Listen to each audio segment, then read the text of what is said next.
Hello guys, welcome back to my YouTube channel. आप देख रहे हो राठौर ड्यू का मिनी ब्लॉग। तो गाइस मैं जा रहा हूँ नानी के घर क्रिकेट का मैच देखने। तो गाइस ये चक्रा देखो घूम रहा है धीमे धीमे, और गाइस देरी तो 80 की स्पीड पे गाड़ी चल रहा है। तो गाइस मेरी तो फट के हाथ में आ गए हो।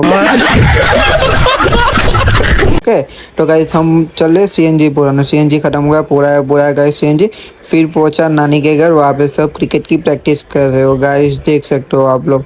और गाइस सब खिलाड़ी लोग आज गए हैं और गाइस ये टीम जीत गई है। तो गाइस देखो इन लोग का डाव, गाइस ये मारा, इसने बॉल डाला और ये 6 रन गाइस। ओके, फिर भी गाइस ये लोग हार चुके हैं अभी। और ये हमारा विष्णु भाई देखो, टोपी वाला, जेम ग्रुप का मालिक। और गाइस ये हमारा एलियन बहुत खतरनाक है, इसका मुंह देखो गाइस, पता नहीं कौन से ग्रह से आया है।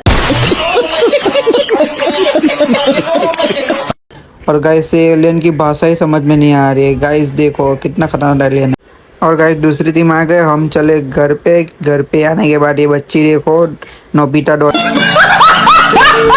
मन देख रही है। और गाइस आज का ब्लॉग इधर ही एंड करते हैं गाइस। बाय, टेक केयर, जय श्री राम, जय सिया राम। नेक्स्ट ब्लॉग के लिए रेडी हो जाओ, लाइक कमेंट शेयर कर देना गाइस।